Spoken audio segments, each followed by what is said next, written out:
Now, you mentioned the phone, so let's do phone communication next. Very important. On my first job, I didn't even know that you don't answer a business phone the way you do at home. Nobody told me. Okay, the truth. The whole truth about phone calls. On my first job, I really blew it. How bad could you have been? Real bad. I'll show you. Hello. Is this the mailroom? Yeah. Scott Rand, please. He's not here. Well, do you know when he'll be back? Well, not exactly. I think he left for lunch a couple hours ago. Really?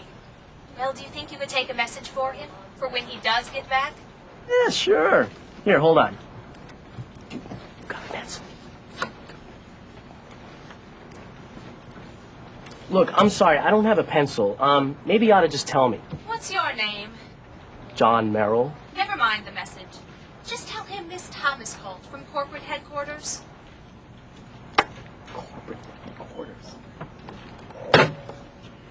Pretty bad, huh?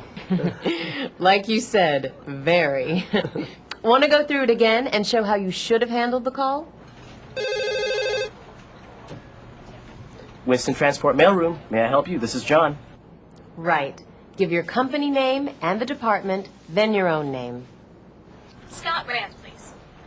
I'm sorry, Mr. Rand's not in right now. May I please take a message? Again, right. Always offer to take a message. When do you expect him? He should be back real soon. If you'd like, I can take a message and get it to him as soon as he comes back in. Don't be specific about where people are or what they're doing. It's not up to you to tell people that your boss has been out having lunch for 2 hours. Just tell him Ann Thomas called to change the time for next Tuesday's meeting from 10 o'clock to 11. Now, repeat what she said so you can make sure you got it right. Okay, that's Ann Thomas wants to change next Tuesday's meeting from 10 to 11. And could you please spell your last name? Perfect. Let's go over that. The phone rings and you pick it up. Atlas Service Department, Ed McNamara speaking. Right. If it's an inside call, just give your name. Allison Silver or this is Allison, and have a pencil and pad handy to take messages. Good.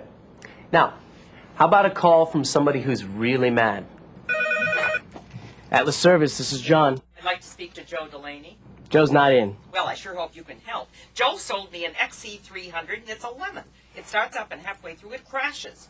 Look, I don't want any song and dance. I just want you guys to pick it up and arrange for a refund. Hey, whoa, wait, lady. We don't just hand out refunds just like that. Besides, you're probably using it wrong. Are you suggesting this is my fault? The machine's no good. I want it out of here and I want my money back. Hey, look, we just don't hand out refunds. Besides, we're not going to send a truck out just for one machine. It's not going to happen. You can just forget it. Okay, that's it. I've had enough of your attitude. Tell Joe to call me the minute he gets in. Ruth at Finest Printing. Have you ever talked to a customer like that? Nah, but people have talked to me like that. They forget what it feels like. You know, I don't think John should have talked to Ruth about the problem at all. He should have just listened and had Joe call her back. You're right. And if you're new on the job, you probably don't have the authority to solve the problem anyway. So your job is to stay calm and reasonable. Don't get into an argument. Take down the phone number and the facts and pass the message on to someone who can deal with it. This is work, remember? You can't just lose it. What can you say? How about, I'm sorry you're having a problem. I'll have Joe call you as soon as he gets in. Or maybe, let me write the problem down exactly and bring it to our service manager. Someone will get back to you by 5 o'clock.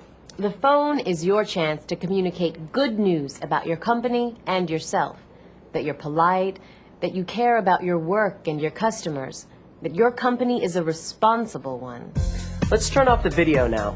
Work on the first of the handouts and practice what you've just learned.